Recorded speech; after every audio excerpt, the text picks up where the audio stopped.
Hello guys, DJParson here, and we are back with yet another game of the World Championship and Through the Ages 2021. We are still in the grand final, and we take a look at the current standings. It's 1-0 for EnderWiggin against LaoHuang. So a good start for EnderWiggin, and let's get into game number 2. And in this one, EnderWiggin will have the first turn, followed by LaoHuang, of course. EnderWiggin, as the first move, takes the library. Let's take a look at the rest of the leaders and wonders. No Acropolis. That's probably why he felt he could just grab the library here. We have Leonardo. We don't have Shakespeare and no Bach. We have the Ocean Liner, Suez, but no Cook. Bill Gates is here, Hollywood and Fleming. Gandhi and Project Red Cross. So interesting, not the high culture leaders in H2. The highest cultures probably or could probably come from Gaudi, but none of the super high performing culture leaders. From H1, no MAs, but the St. Pete's, Michelangelo, maybe we could see some wonders. So definitely quite, I would say, interesting leaders, or some of the more prevalent leaders are missing from this row, so we might see a little bit of a different kind of game than we usually do. That being said, it could also just be the same as always, printing presses and so on, but LaoHuang starts by grabbing Engineering Genius and Frugality, and now I would expect EnderWiggin to go for Hammurabi, and then LaoHuang can maybe go Confucius or Hippocrates, but first EnderWiggin goes for Hammurabi. Will increase pop and build a mine, does it the other way around, but that's it, and takes a stockpile. Interesting that he likes stockpile. I probably would have preferred the cultural heritage.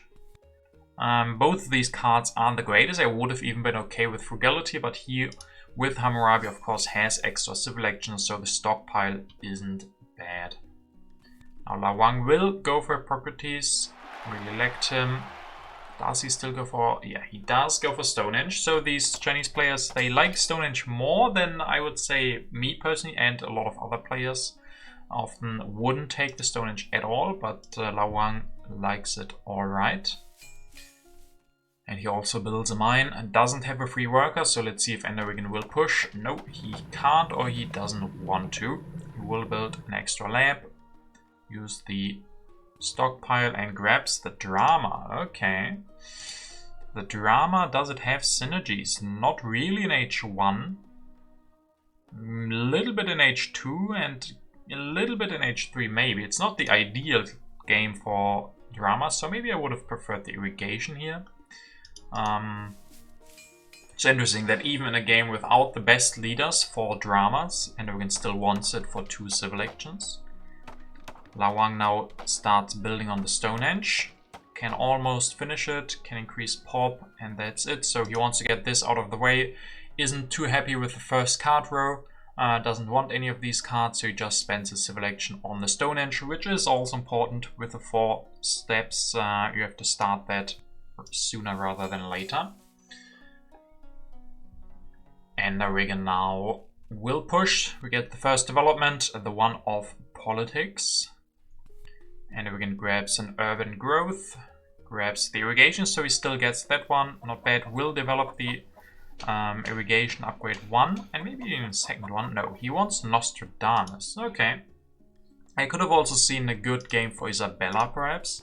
There is the Suez Canal, so colonies could be quite good. EnderWiggin has the food, and with his wonder he will also have the science. So with Isabella he also would have had the rocks. But EnderWiggin here prefers Nostradamus. LaoHuang now has the decision to make if he wants the iron or if he even denies the second one. But first we get the development of agriculture. He finishes Stonehenge. He will go for Isabella. Alright. Elect her to get out of corruption. If he increases pop here, grabs the iron. Reveals a tactic and increases pop. Yeah. Alright, so next turn he has a lot of science. He can go for iron, upgrade 2 of them already. So yeah, very good for him. He needed to replace Hippocrates because he already has 2 yellow cubes. You can keep him for a third. But if he didn't take Isabella here, all the leaders from the row would have been gone. So he wouldn't have had a new one. So I really like this Isabella pickup. And then in EnderWiggin we see the first military text coming down, but probably not gonna pick it up quite yet. He will go for the drama. Drama before the wonder. That's quite interesting. He grabs the iron. So he then is ready to finish the library next turn. It's still super interesting that he sneaks in this one drama. I'm not completely convinced. Those rocks, I mean, yeah, it was cheaper thanks to the urban growth. It only cost him 2 rocks, but that's still the first, or not the first. He spent the first science on the irrigation, but then the next 3 science on the drama. Yeah, super interesting for me personally. That I like these early dramas quite a bit. They can be quite strong because you start generating cultures so early on. But without the synergies, like often when there is a Shakespeare or something like that, then it can be really good to have that already. Here it's going to be interesting to see if it's not too many rocks invested too early, but at least he makes sure that he can finish the library next turn, has exactly 6 rocks for that. LaoHuang now will push. We get the development of markets, even more rocks. We'll grab the alchemy. Alchemy before iron then probably, yeah. Can build one. Hasn't got the second lab yet. Increase pop. So he's on a good way to have some really solid production of everything as well. So that's kind of the thing of both of these players. No military. EnderWiggin, I mean, has delayed his production a little bit by sneaking in the one drama. But besides that, he will have good science, food and rocks. LaoHuang doesn't have food yet, but there is still 1 irrigation and he's ready to go for good rock and science production. So next turn can upgrade or develop and upgrade 2 of those iron and then have a very strong economy. EnderWiggin just finishes the library, picks up a rich land and then probably the breakthrough. I mean, it is working out for him. He's having some clean turns. Next turn he can develop the iron, has exactly enough science for that. Can upgrade 2 of them with the rich land. So it's working out quite nicely for him. Having quite nicely planned his turns. LaoHuang will go for monarchy before the iron here. Can upgrade, also not bad. He can upgrade 1 more lab. So he will have 5 science next turn. So then he can go for the iron. Yeah, I think I like that. The monarchy here is a good use of his science. He got the big boost of science from the Stonehenge and now he's even got 4 production. So he definitely wants techs to spend his science on. And the monarchy is still relatively early and that's a lot of science. That gives you a lot of bonuses. So I like that very much, especially with him making sure that he can still go for the iron next turn. So in this early game, I mean, we don't see any pressure. That's why these players can just play without having to worry about military at all. But these turns are super clean for both of the players. So very good start for both of them. Can't really hope or wish for more. EnderWiggin opens the development of trade routes. The last development can now go for the iron. Probably is going to upgrade 2. Yeah, he does that. Can even keep the rich land because of corruption things. Grab an engineering genius. Maybe still planning to go for Universitas. I don't think the Silk Road will be what he's looking for, but Universitas could still be good. Or just save the engineering genius for the H2 wonders. But yeah, he's got production. Food, rocks and science, all very good at this point. And we haven't even reached H2 yet. So you don't see that too often. As I said before, you don't see that too often that you have everything not completely upgraded, but you have everything upgraded, food, rocks and science before H2 even starts. And for LaoHuang, that won't be the case because he will go for colonies. Apparently goes for the cartography, means no iron this turn, but he still has the extra rock production from Isabella, so maybe that's why he feels like he can delay that a little bit. And he will start with military as well. Of course, we have 4 cards in the deck, 2 by each player, so that could be military. He has a lot of population, will put that into those warriors, fulfilling his legion tactic, and going up to 6 strength, and being ready for colonies if he's played any.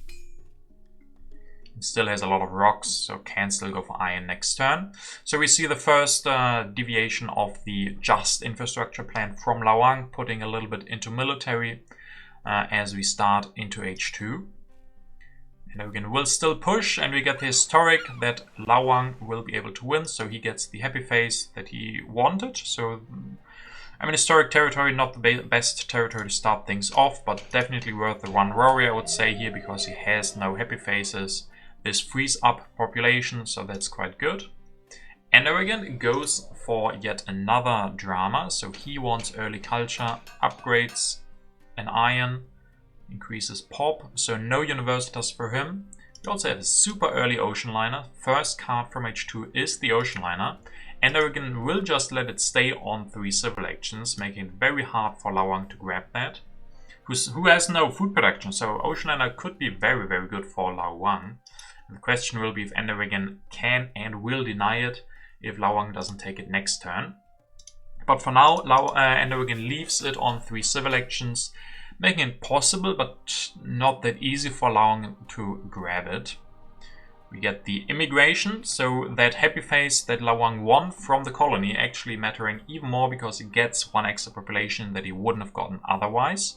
And EnderWiggin also has 2 happy faces, so he also gets this pop.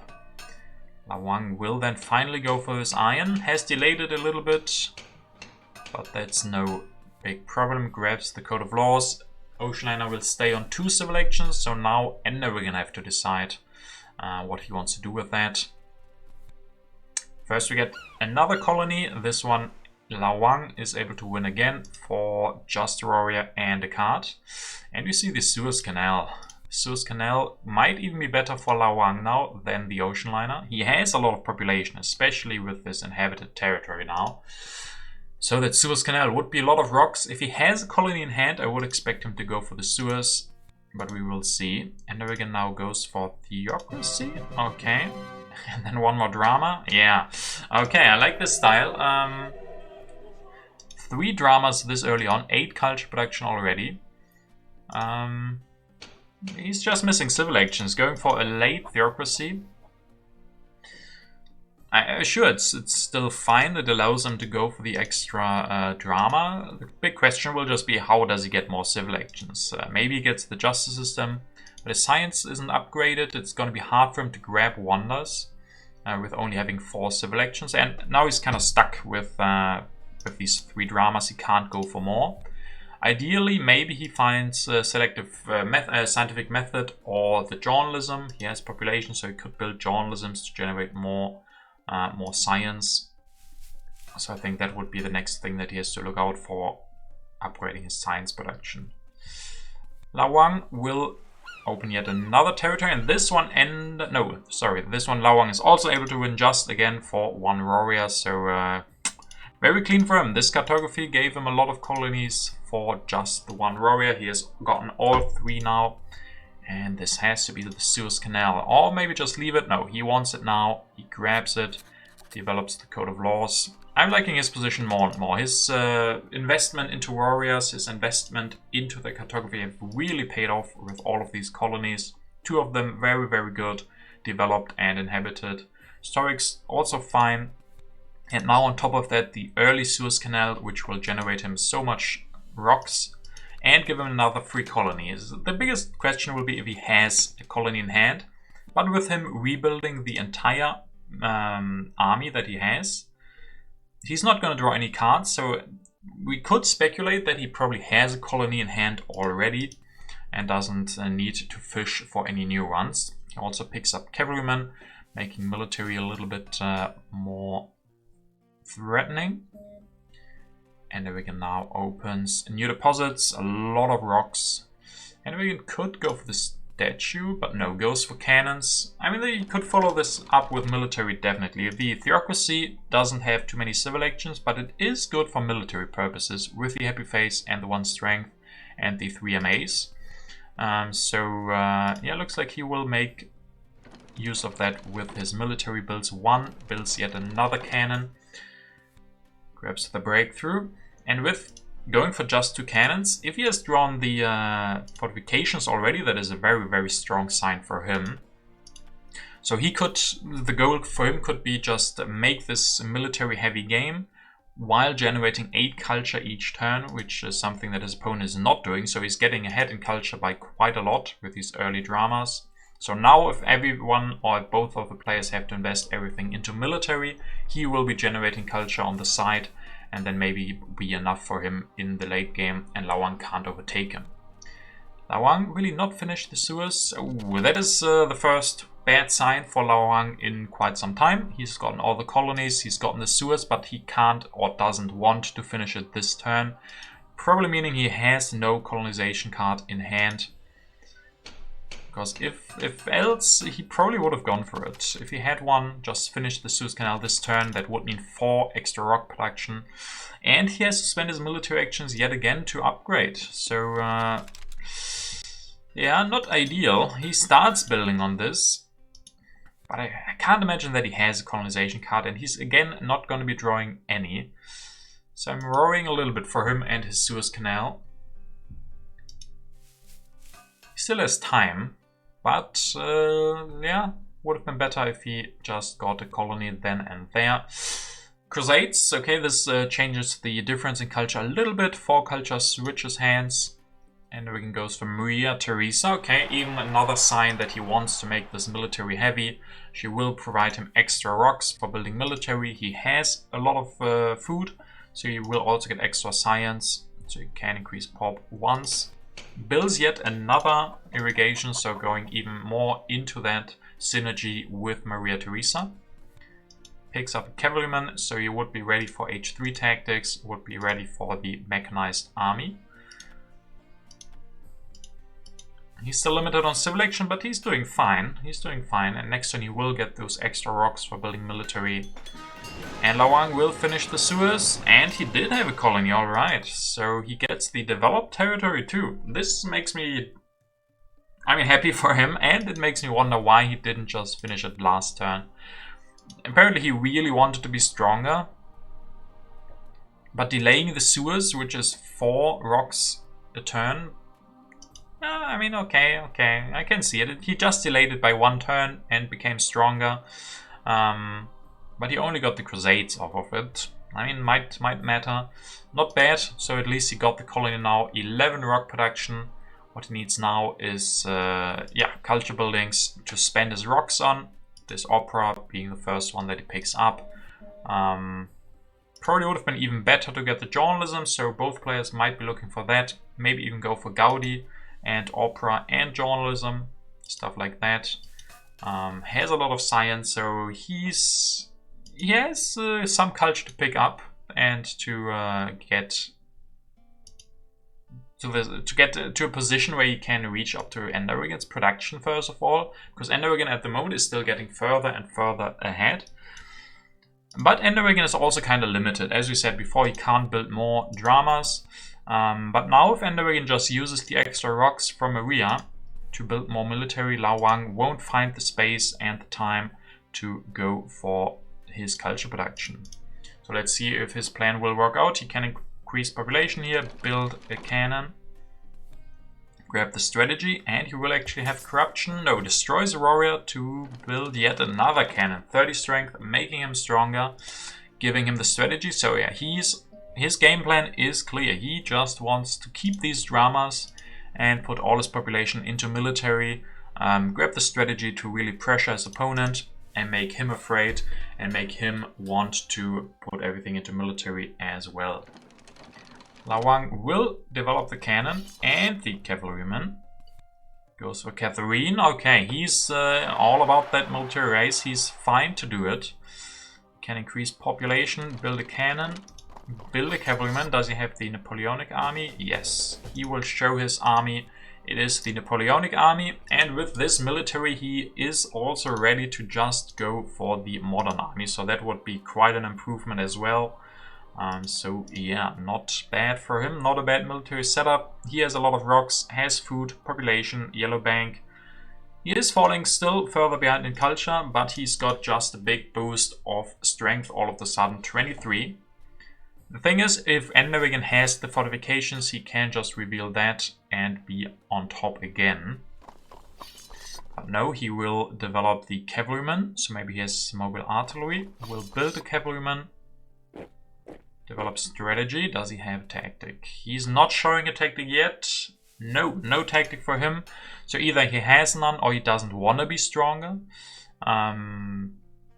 So interesting. He picks up the team sports. I mean, he will lose one yellow cube now because LaoHuang is probably going to use Catherine to steal one yellow cube from his opponent. So picking up the team sports to still be fine with happy faces for EnderWiggin here.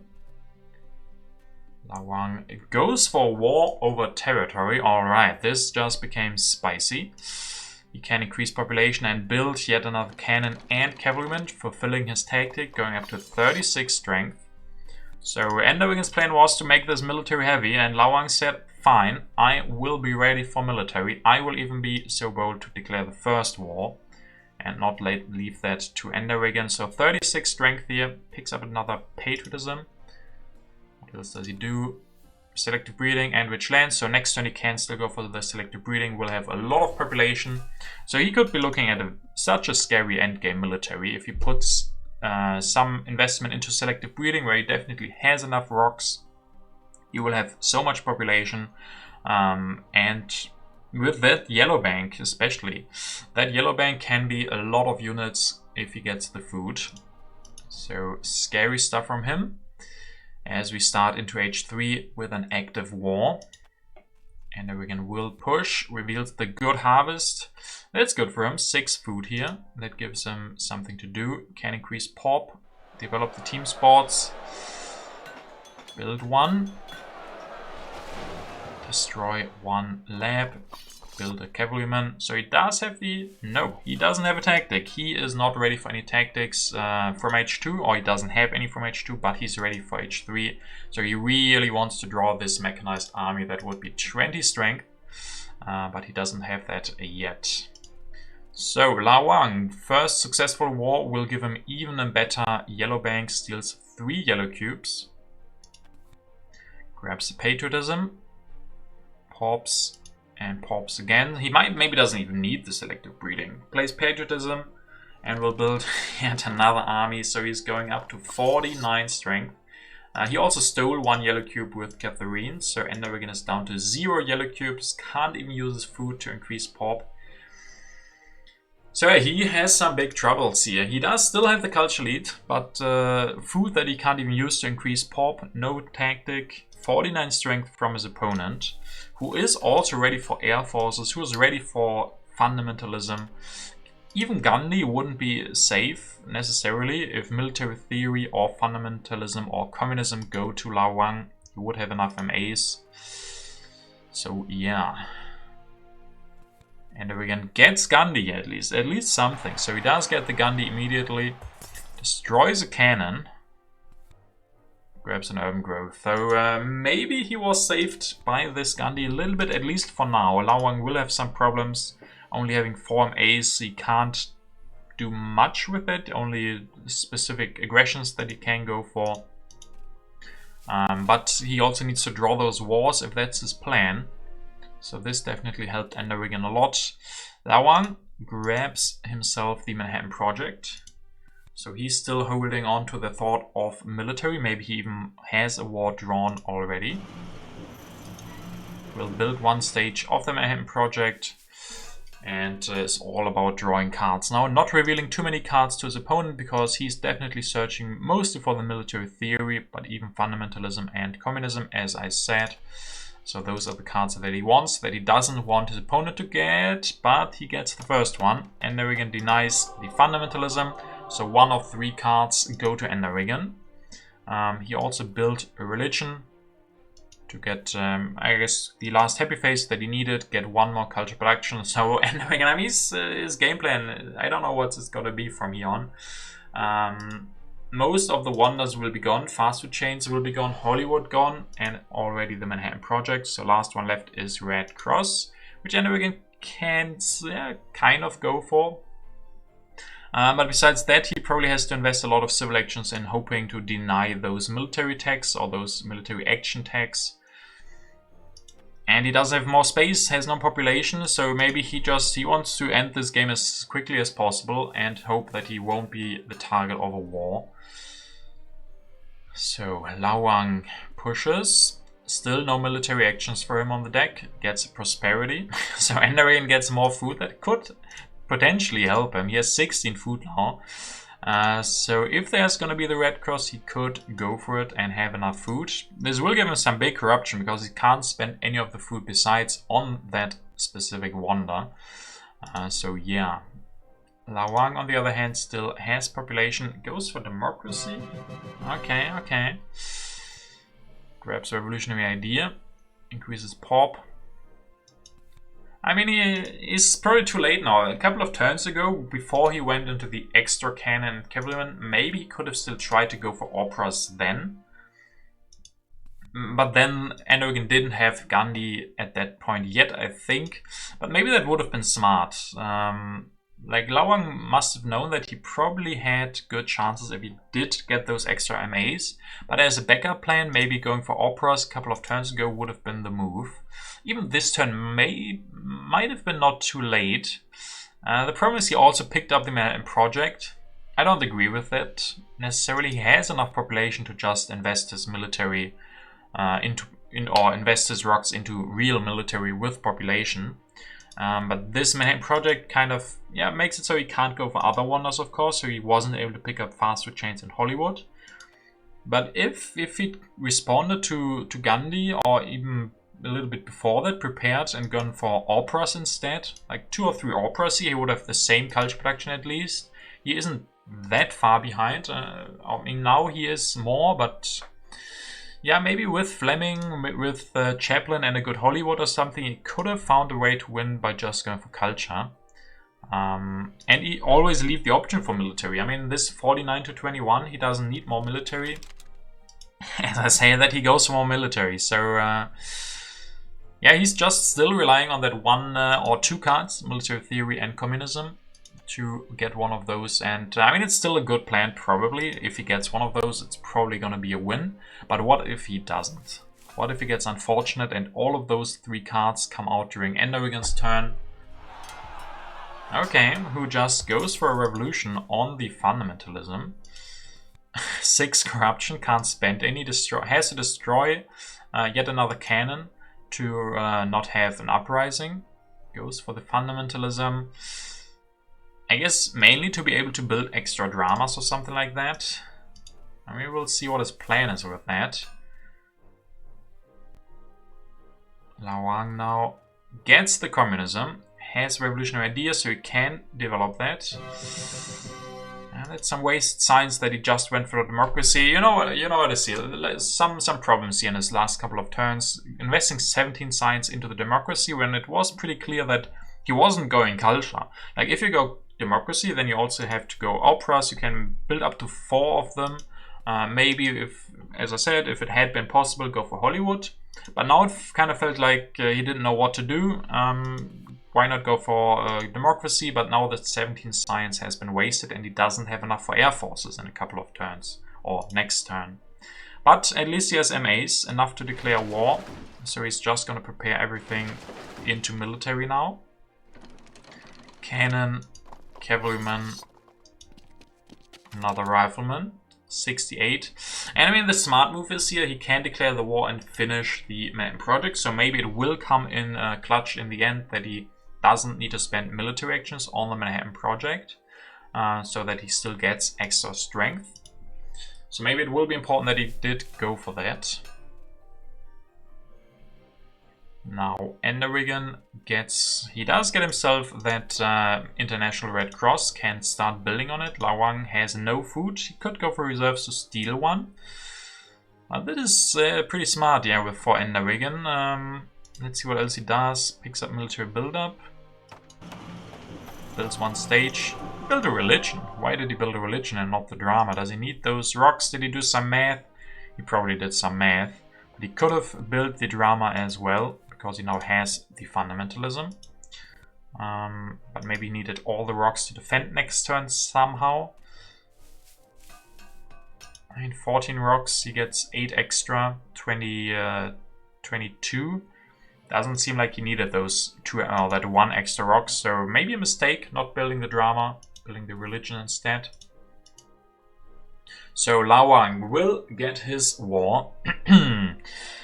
68 to 23, that is quite the gap. He will finish my project for 0 culture, but gains 13 extra strength. Even has a patriotism. And imagine if he hadn't gone for the democracy, kept his science, he could have built 1 extra air force here. Destroys a religion, destroys a mine, builds another cannon, doesn't fulfill yet another tactic. He will go for Marie Curie. Won't give him much. Can use the reserves, build 1 stage of the Red Cross to steal that one at least. Alright, so 84 strength, not as much as could be. He didn't get a new tactic, he's still on Napoleonic, has no air forces, but a lot of units in cannon, cavalrymen and riflemen. So 84 is still a lot. The question is going to be, is it going to be enough? Because before this war it's 62 to 134.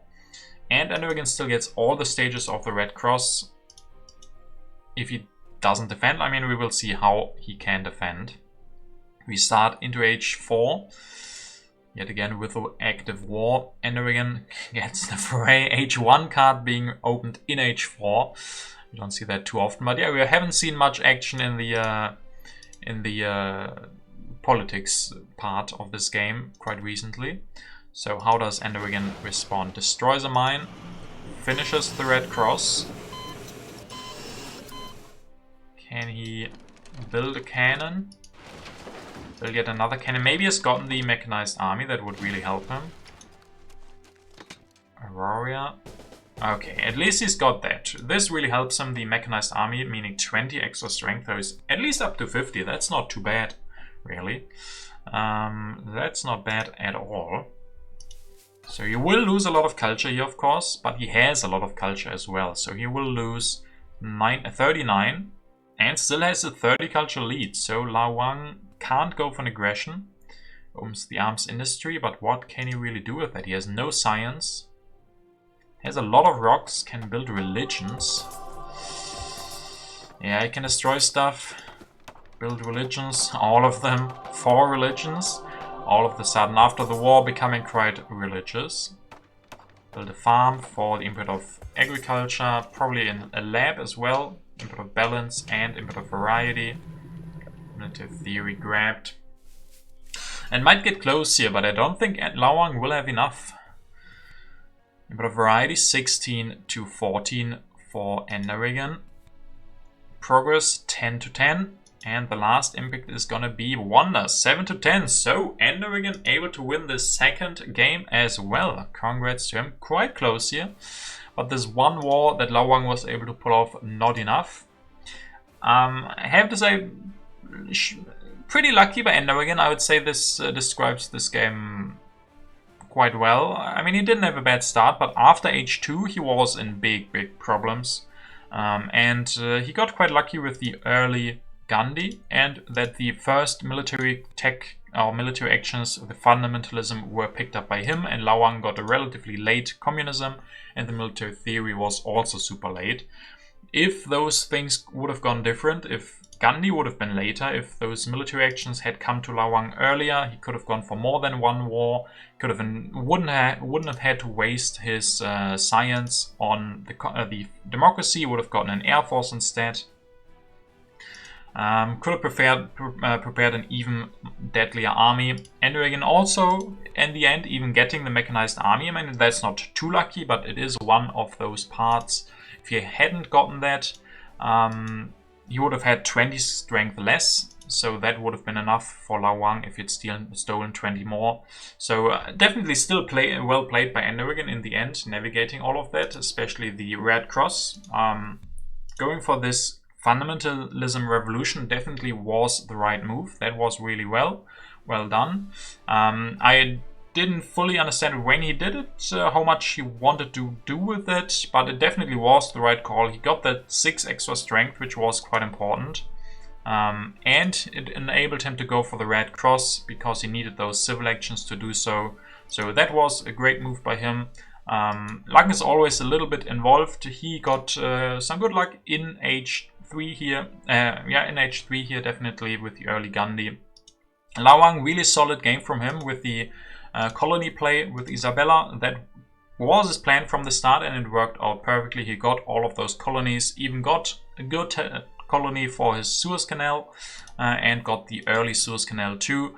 And then from there on, he didn't feel comfortable just going for culture. I think that could have been still a different route to go for with the extra rocks that he had at the start of Age 3 when EnderWiggin was forced into Gandhi. Didn't have any more room to improve his culture production. LaoHuang could have just said, alright, I will go for my own culture production and see from there. We don't know how that would have gone, but this one war not enough for him, so EnderWiggin will go in the lead 2-0. That being said, hope you guys enjoyed this video, and I really hope we get more than one more. It could be that the next game is the last already. So I will give the points here to EnderWiggin. So yeah, next game could be the last if EnderWiggin wins yet again. That would be a little bit anticlimactic, but at least this game was a lot of fun. I hope you guys enjoyed it. The last one wasn't so close. This one pretty close and very, very interesting. Could have gone both ways. So I hope you guys definitely enjoyed it. If you haven't, definitely subscribe to not miss the next and perhaps final game of the World Championship and some other great videos as well. So I hope you enjoyed the video and see you guys next time.